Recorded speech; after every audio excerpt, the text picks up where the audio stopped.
Hello everyone, आज का हमारा टॉपिक है साइक्लोट्रॉन।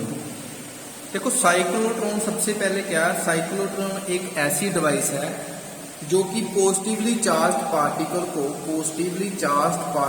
को एक्सेलेरेट कराता है बहुत ही ज्यादा एनर्जी के साथ। ठीक है, बहुत ज्यादा एनर्जी के साथ पॉजिटिव चार्ज पार्टिकल्स को ये एक्सेलेरेट करवाता है। ठीक है, तो पॉजिटिव चार्ज पार्टिकल्स आते हैं जैसे प्रोटॉन्स, अल्फा पार्टिकल्स, ये सभी, या फिर आयंस, न्यूट्रॉन्स, ये सभी पॉजिटिव चार्ज पार्टिकल। साइक्लोट्रॉन एक ऐसी डिवाइस है जो कि पॉजिटिव चार्ज पार्टिकल्स को बहुत ज्यादा स्पीड पर एक्सेलेरेट करवाएगा। उनके पास काफी एनर्जी होती है। ठीक है, कि इतनी एनर्जी होती है कि न्यूक्लियर रिएक्शंस में जब हम किसी पॉजिटिव चार्ज पार्टिकल को किसी न्यूक्लियस के साथ टारगेट पर हिट करवाते हैं, तो इसी डिवाइस का यूज करके हम जो पॉजिटिव चार्ज पार्टिकल को न्यूक्लियस पर हिट करवाते हैं और न्यूक्लियर रिएक्शन जो है करवाते हैं, जब न्यूक्लियस का ब्रेकडाउन करते हैं, स्प्लिट करते हैं उसको, तो बेसिकली न्यूक्लियर रिएक्शंस में जो है वो आपका साइक्लोट्रॉन जो है वो यूज करते हैं। तो इसमें देखिए हम एक्सेलरेट कैसे कराते हैं पॉजिटिव चार्ज पार्टिकल। सबसे पहले कंस्ट्रक्शन देखें। हमने सबसे पहले जो दो मेटल होलो डीज हैं वो बना ली। ये एक पास हमारे पास डी है जो मेटल की है। ठीक है, मेटल चैम्बर्स बोलते हो। ठीक है, इनको मेटल चैम्बर्स आप बोलेंगे, मेटल चैम्बर्स। तो D1 और D1 जो है आपके होलो मेटल चैम्बर्स हैं दो, D1 और D2। ठीक है, इनको मैंने हॉरिजॉन्टली रख दिया। ठीक है, दोनों मेटल चैम्बर्स को। इनमें सेपरेशन है, थोड़े डिस्टेंस पर है ये दोनों चैम्बर्स एक दूसरे के। ठीक है, और इन चैम्बर्स के विद रिस्पेक्ट टू मैंने एक हाई फ्रिक्वेंसी ऑसिलेटर लगाया जो कि एक हाई वोल्टेज प्रोड्यूस करेगा। ठीक है, हाई वोल्टेज जो है प्रोड्यूस करेगा ये जो हाई फ्रिक्वेंसी ऑसिलेटर है।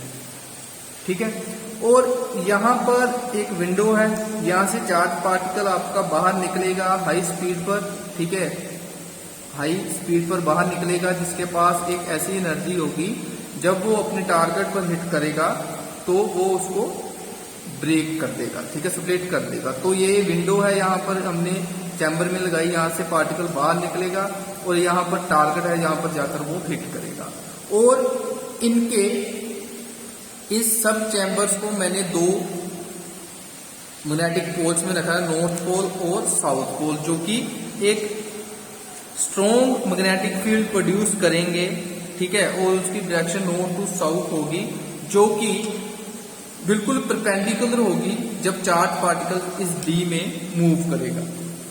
तो अब वर्किंग कैसे होगी? देखो, सबसे पहले जो पॉजिटिव आयन है, पॉजिटिव चार्ज पार्टिकल है, वो P से सोर्स होगा, मीन कि P से प्रोड्यूस होगा पॉजिटिव चार्ज पार्टिकल। ठीक है, जब P से वो प्रोड्यूस हुआ तो एट दैट टाइम आपका जो D1 है वो ऑसिलेटर ने उसको नेगेटिव पोटेंशियल दिया और D2 को प्रोवाइड किया ऑसिलेटर ने पॉजिटिव पोटेंशियल। ठीक है, अब चार्ज पार्टिकल जो है पॉजिटिव चार्ज है, तो आयन जो है वो किस साइड पर मूव करेगा? वो एक्सेलरेट होगा टुवार्ड्स दी D1, क्योंकि इधर नेगेटिव पोटेंशियल, तो पॉजिटिव चार्ज पार्टिकल जो है वो इसकी तरफ जो है वो एक्सेलरेट होगा।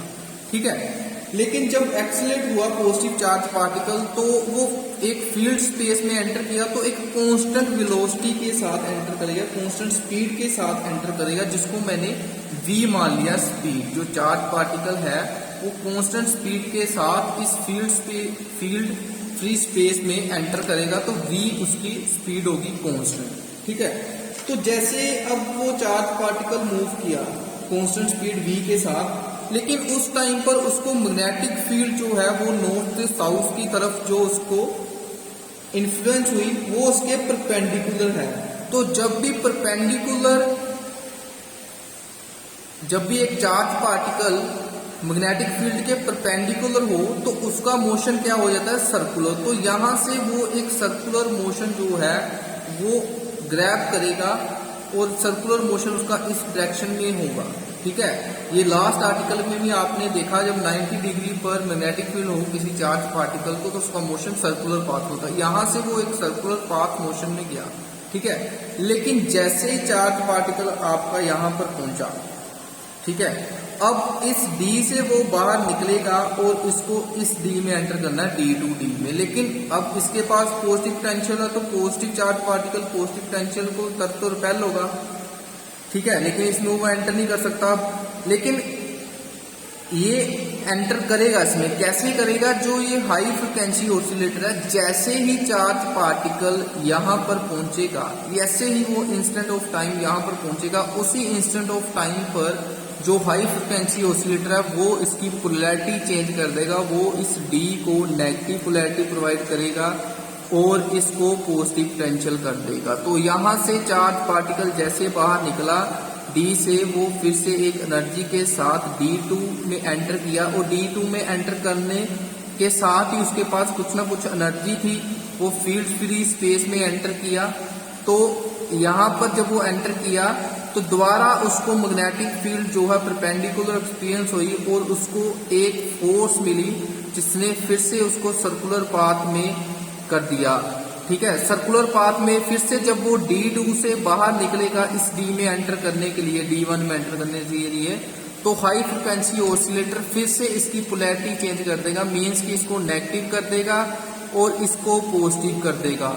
तो लेकिन यहां पर जब आपका चार्ज पार्टिकल पहुंचा तो उसके पास एक एनर्जी थी, जिसकी वजह से हाई एनर्जी होने की वजह से, मीन्स की एक्सेलरेशन ज्यादा होने की वजह से उसका जो रेडियस बना ये सर्कुलर पाथ का थोड़ा सा ज्यादा बनेगा, क्योंकि उसके पास इसके कंपैरेटिव रेडियस जो है वो ज्यादा बनता जाएगा। तो ऐसे ही बार बार जो चार्ज पार्टिकल है वो बार बार एक्सेलरेट होगा, बार बार वो एक्सेलरेट होगा और बार बार उसका रेडियस जो है बढ़ता जाएगा और हाई फ्रिक्वेंसी ऑसिलेटर जैसे ही वो इंस्टेंट ऑफ टाइम पर दूसरी D में एंटर करता तो हाई फ्रिक्वेंसी ऑसिलेटर जो है पोलैरिटी चेंज कर देता। और एक टाइम ऐसा आता है जब उसके पास इतनी एनर्जी होती है कि वो डिफ्लेक्टर के पास जाता है। यहाँ पर एक डिफ्लेक्टर लगा होता है जिसको D से डिनोट करेंगे आप। डिफ्लेक्टर क्या करता है, उसके पाथ को डिफ्लेक्ट कर देता है और विंडो से उसको बाहर निकाल देता है। और विंडो से जैसे ही हाई एनर्जी, जैसे ही ज्यादा एनर्जी के साथ वो बाहर निकलता है, उसकी स्पीड बहुत ज्यादा होती है, तो वो टारगेट पर जाकर हिट करता है और अपना काम जो है वो पूरा करता है, जो उसमें न्यूक्लियस को ब्रेक करना होता है, स्प्लिट करना होता है। जैसे जैसे वो सर्कुलर पाथ में मूव करेगा वैसे वैसे उसकी एनर्जी जो है बढ़ती जाती है एक्सेलरेशन में। तो उसके पास एक इतनी एनर्जी जब वो ग्रैब कर लेता है हाई एनर्जी, तो डिफ्लेक्टर क्या करता है, उसके पाथ को डिफ्लेक्ट करके उसे विंडो से बाहर निकालकर सीधा टारगेट पर जाकर उसको हिट करवाता। तो ये थी वर्किंग साइक्लोट्रॉन की। अब देखो इसमें अगर आप रेडियस फिर से कैलकुलेट करें इसके सर्कुलर पाथ का, तो रेडियस आप कैसे कैलकुलेट करेंगे, फिर से जो उसको मैग्नेटिक लोरेंस फोर्स है वो आप करेंगे। लास्ट आर्टिकल में भी आपको मैंने बताया, अगर यहाँ पर अगर आपको पता नहीं चल रहा तो लास्ट आर्टिकल जो है जब हमने चार्ज पार्टिकल को मैग्नेटिक फील्ड के इक्वल किया तो वहां पर जो लोरेंस फोर्स है BQB वो सेंट्रीपिटल फोर्स के इक्वल होगी mv²/r। तो यहां से अगर आप R निकालेगा तो R आपका आएगा mv/b³। ये b के साथ एक b कैंसिल, बाकी आपने क्रॉस मल्टीप्लाई करवाया, ठीक है। तो m और q क्या है, मास है चार्ज पार्टिकल का, और q क्या है, चार्ज है, ठीक है। तो ऐसे अगर आपने टाइम पीरियड निकालना है तो टाइम पीरियड में मैं जो कंसीडर करूंगा एक सेमी सर्कल कंसीडर करूंगा, मीन्स कि यहां से जब चार्ज पार्टिकल यहां तक पहुंचेगा तो उसको कितना टाइम पीरियड लगेगा। तो ये पूरा सेमी सर्कल, ये पूरा सर्कल और ये यहां तक क्या होगा, एक सेमी सर्कल होगा, ठीक है। तो सेमी सर्कल का मैंने डिस्टेंस लिया 2πr नहीं लिया, मैंने πr लिया और नीचे जो है वो v। तो r की अगर आप इधर वैल्यू पुट करेंगे तो ये आएगा mv/b³/b। v के साथ v कैंसिल, तो आपका जो टाइम पीरियड आएगा वो आएगा πm/b। तो ये टाइम पीरियड आया, ठीक है, जब चार्ज पार्टिकल जो है d किसी एक d में सेमी सर्कल डिस्टेंस जो है वो आपका कवर करेगा, ठीक है। तो नेक्स्ट अगर आप देखें जो टाइम है वो इंडिपेंडेंट है रेडियस ऑफ सर्कुलर पाथ और स्पीड ऑफ टाइम। ठीक है, वो ना तो रेडियस पर डिपेंड कर रहा है और ना ही जो पॉजिटिव चार्ज है उसकी स्पीड पर जो है वो डिपेंड करेगा। ठीक है, अब यहां से अगर आप किनेटिक एनर्जी देखें चार्ज पार्टिकल की, तो किनेटिक एनर्जी क्या होगी? किनेटिक एनर्जी को मैं यहां पर अगर आप देखें तो किनेटिक एनर्जी उसका फार्मूला मान लीजिए, जो वेलोसिटी मैंने कंसीडर की, charge particle speed V naught consider की, ठीक है, तो वी नोट कंसीडर की, तो अगर आपने वेलोसिटी निकालनी है तो सेम फार्मूला इन दोनों फार्मूले से मीन्स मैग्नेटिक लोरेंट्ज फोर्स को आप इक्वल करेंगे सेंट्रीपिटल फोर्स में। तो यहां पर मैंने अब वेलोसिटी जो कंसीडर की वी क्यू वी नोट और centripetal force V naught square over R. अब यहां से अगर आप पहले आपने आर निकाला, अब इसी फॉर्मूले से अगर आप वी निकालते हो तो वी कितना आएगा? ये वी के साथ एक वी कैंसिल, तो वी नोट बचेगा और ये क्रॉस मल्टीप्लाई अगर आप करवाएंगे तो ये आएगा V Q R over M V naught. तो ऐसा करो आप यहां पर भी जो रेडियस है आर नोट कंसीडर करो। ठीक है, जैसे आपने वेलोसिटी कंसीडर की है, आप वी और आर भी कंसीडर कर सकते हैं, लेकिन मैंने थोड़ा सा अलग बताने के लिए यहाँ पर वी नोट और आर नोट वेलोसिटी जो है वो कैलकुलेट की है। मीन्स कि वी नोट और आर नोट मैंने ये बताया कि जो चार्ज पार्टिकल जब इस विंडो से बाहर निकलता है तो उसके पास मैक्सिमम वेलोसिटी और मैक्सिमम रेडियस कितना होगा तब इस सर्कल का। ठीक है, मैक्सिमम वेलोसिटी और मैक्सिमम रेडियस कितना होगा जब चार्ज पार्टिकल इस सर्कल से बाहर निकलेगा। तो इसलिए मैंने उस मैक्सिमम वेलोसिटी और मैक्सिमम रेडियस को नोट किया वी नोट और आर नोट के साथ। ये हमारे पास वी वेलोसिटी है। तो किनेटिक एनर्जी का फार्मूला क्या है? Kinetic energy is equal to half M V naught square. ठीक है, वी नोट स्क्वायर की अगर आप वैल्यू पुट करेंगे एम, तो ये आएगा V Q R naught over M whole square. ठीक है, तो होल स्क्वायर ये एम के साथ ये स्क्वायर होगा, एम के साथ एक एम कैंसिल होगा, तो ये फाइनल रिजल्ट जो बनेगा वो बनेगा B square Q square R naught square over 2m। ये आपके पास किनेटिक एनर्जी आई है साइक्लोट्रॉन के अंदर, उसका फार्मूला जो है पॉजिटिव चार्ज पार्टिकल। ठीक है, तो ऐसे अगर आप टाइम पीरियड निकालते हो टी, तो टाइम पीरियड अब एक सेमी सर्कल के लिए उसको टी टाइम लगेगा और दो के लिए क्या लगेगा 2t। तो एक टी आपने निकाला, इसको 2 से मल्टीप्लाई करवाएंगे तो उसका आएगा 2 पाई एम ओवर बी क्यू। ठीक है, तो ये इसका टाइम पीरियड आया। अगर आप यहाँ पर फ्रिक्वेंसी देखेंगे तो फ्रिक्वेंसी का formula new over 1 over T, 1 over T इसका रेसिप्रोकल करेंगे, ये आएगा वी क्यू ओवर 2 पाई एम। और अगर आप इसमें न्यू में को एंगुलर फ्रिक्वेंसी में देखें ओमेगा में, तो एंगुलर फ्रिक्वेंसी क्या आएगी 2 पाई न्यू।